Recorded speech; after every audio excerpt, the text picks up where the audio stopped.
क्या आप जानते हैं कि तुर्की की खिलाफत उस्मानिया मानव इतिहास की सबसे बड़ी सल्तनत थी। इस सल्तनत ने 600 साल तक पूरी दुनिया पर राज किया। खिलाफत उस्मानिया की सरहदें एशिया से लेकर यूरोप और अफ्रीका तक फैली हुई थी। यहाँ तक कि पूरा भूमध्य सागर उस्मानी मुसलमानों के कब्जे में था। 17वीं सदी ईस्वी तक दुनिया की आधी दौलत तुर्की के मुसलमानों के पास थी। जापान, रूस और फ्रांस जैसे देश तुर्की की खिलाफत उस्मानिया से कर्जे लेते थे। ये सल्तनत इतनी बड़ी थी कि जब इसका अंत हुआ तो 42 नए देशों का निर्माण हुआ। खिलाफत उस्मानिया की स्थापना तुर्क सरदार उस्मान ने की थी। ये काई कबीले के मशहूर शासक अर्तुगरुल गाजी का बेटा था। खिलाफत उस्मानिया ने मात्र 100 साल के अंदर ही आधी दुनिया को जीत लिया था।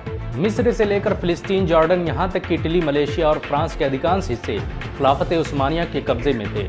आपको ये जानकर शायद हैरानी हो कि मैसूर के शासक टीपू सुल्तान भी खिलाफत उस्मानिया का हिस्सा थे।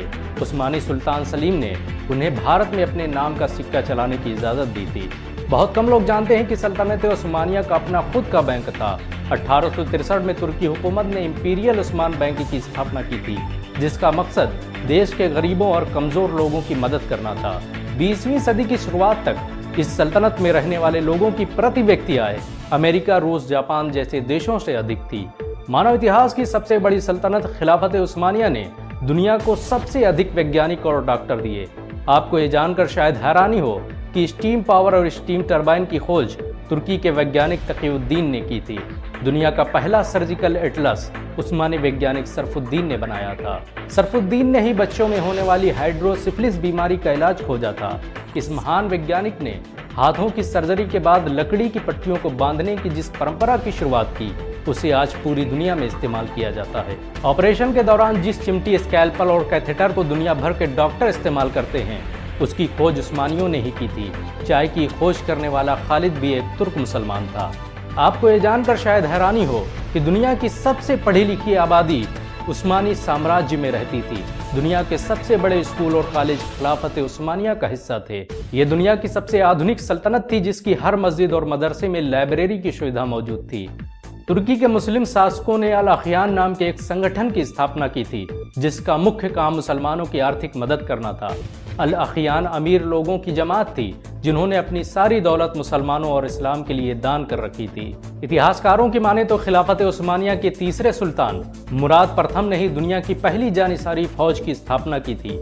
ये सुल्तान के पर्सनल बॉडीगार्ड थे, जो आसपास की चीज़ों पर नजर रखते थे। यहीं से दुनिया में बॉडीगार्ड रखने की परंपरा शुरू हुई।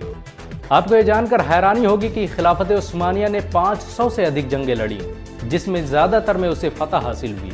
तुर्क मुसलमानों में ऐसा जज्बा था कि सुल्तान मोहम्मद फातेह ने बैजेंटियम एम्पायर के सबसे मशहूर शहर कुस्तुनतुनिया को मात्र 21 साल की उम्र में फतह कर लिया। उस्मानी फौज दुनिया की सबसे ताकतवर फौज थी। बारूद से चलने वाले हथियारों की खोज तुर्की के मुसलमानों ने की थी। आपको ये जानकर शायद हैरानी हो कि समुद्री जहाज़ों पर तोपों का सबसे पहले इस्तेमाल उस्मानियों ने ही किया था। बाबर जिन तोपों को भारत लेकर आया, उसे बनाने वाले तुर्की के मुसलमान थे। तुर्की की खिलाफत उस्मानिया का भारत से बड़ा गहरा संबंध था। मुगल दरबार में बड़ी तादाद में तुर्की के आलिम और वैज्ञानिक मौजूद थे। 19वीं सदी तक तुर्की के सैन्य बेड़े हिंद महासागर की सुरक्षा करते थे। प्रथम विश्व युद्ध के बाद जब ईसाई और यहूदी देशों ने मिलकर खिलाफत उस्मानिया के टुकड़े कर दिए, तो खिलाफत उस्मानिया को बचाने के लिए हिंदुस्तानी मुसलमानों ने जान की बाजी लगा दी। 1919 में मौलाना मोहम्मद अली और मौलाना शौकत अली के नेतृत्व में खिलाफत आंदोलन की शुरुआत की गई। इस आंदोलन में देश के हिंदुओं ने भी हिस्सा लिया।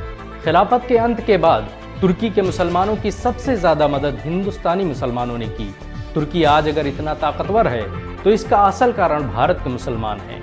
भारत के मुसलमान आज भी तुर्की में इज्जत की नज़रों से देखे जाते हैं। अगर एक मुसलमान होने के नाते आपको गर्व महसूस हुआ हो, तो इस वीडियो को लाइक और शेयर ज़रूर करें। ऐसी और वीडियो को देखने के लिए हमारे चैनल को सब्सक्राइब करें, घंटा ज़रूर दबाएं।